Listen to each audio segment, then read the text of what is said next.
such a lot about this particular book.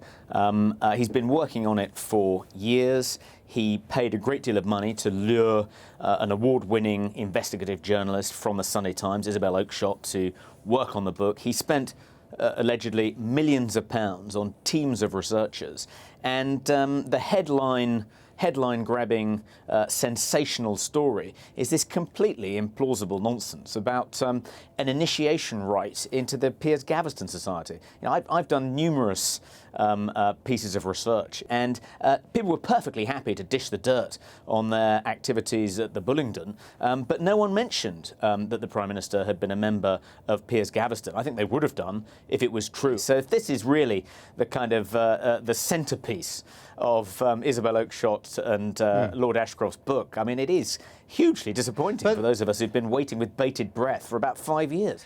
But even without these particularly new lurid details, I mean, the point for the Prime Minister is it conjures up an image of a posh toff who is, you know, too indulgent, too decadent, there's too much excess. It is precisely the kind of image that he wants to avoid.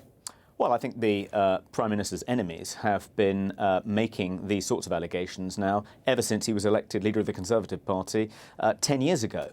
You know, it hasn't done him much damage so far. It didn't prevent the Conservatives winning an overall majority at the last general election. I think, you know, we now have quite a bit to go on when assessing the Prime Minister. 5 years in Downing Street, 10 years as leader of the party. I don't think tittle-tattle from his days as an undergraduate at Oxford 30 years ago, and particularly completely implausible tittle-tattle like this, are going to make the slightest impact on his reputation. What about the non-dom accusations that Cameron knew about Lord Ashcroft's non-dom status before he made it public? Is that not a bit more damaging?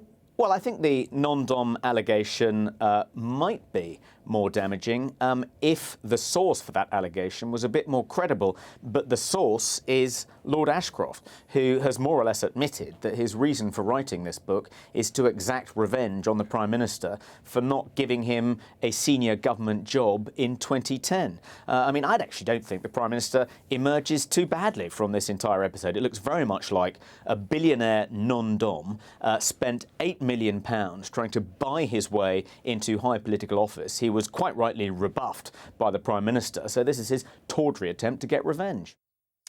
Toby Young talking to me earlier, and we're joined now from Westminster by the co-author of that book, the political columnist Isabel Oakeshott. Thanks for coming on the programme, Isabel Oakeshott. Now, you heard Toby Young there call it just a load of tittle-tattle. Where's the evidence for the allegations that you make in the book, especially the ones about the dead pig?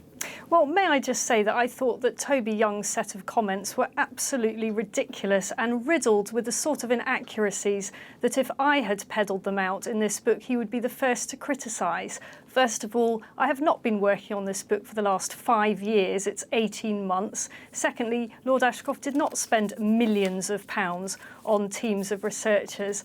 And as to the dead pig, look, this was just a few paragraphs in the middle of a book which is some 200,000 words long. So let's look at the book as a whole when it comes out and make a judgment then. But this paragraph, these couple of paragraphs, have caught the public's imagination. Well, I won't deny that. OK, they've caught and you must have known that when you wrote them. So what is the evidence for these allegations? Because they are really quite extraordinary. Well, first of all, let's be clear that this is not Lord Ashcroft and myself making these allegations. But you printed them in your book.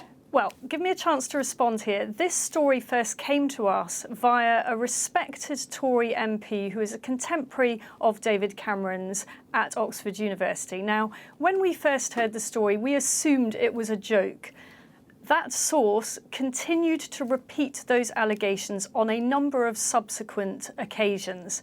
Now, we couldn't get to the bottom of that source's allegation, so we merely reported the account that the source gave us. And it's up to other people to decide whether they give it any credibility or not. But what I would add is that the fact that anyone even thinks this is remotely plausible owes a great deal to the fact that David Cameron was undisputably in the Bullingdon Club, which is another club known for its excesses. Well, that's a matter of fact. But, I mean, the fact is that you just had one source that repeated this over and over again. You were happy to see it published in a book. Tell me honestly, would you have been happy, would your editors of the Sunday Times have been happy to publish this sort of stuff in their newspaper? Well, that's an entirely hypothetical question. It's a fair one, though, isn't it? I don't think that that's particularly worth responding to. We're very careful about the way we worded the story, and as I say, it's up to people to decide whether they think it's true or not. We don't say whether we believe it to be true. OK, but I mean, we know that Lord Ashcroft has said in the past that he had beef with David Cameron. He has sort of hinted at the fact that he had a bit of an axe to grind with him. Why would you, as a serious journalist, attach yourself to a project that had revenge, as the Daily Mail put it on the front page today, written all over it? Well, I'm not responsible for the Daily Mail headlines, although I'm delighted with the level and cover of the coverage that they've given us today. Lord Ashcroft was very clear with me right from the start that this would be an objective biography. And when it comes out, I am really confident that nobody fair-minded could read it and describe it as a hatchet job or anything that is other than even-handed.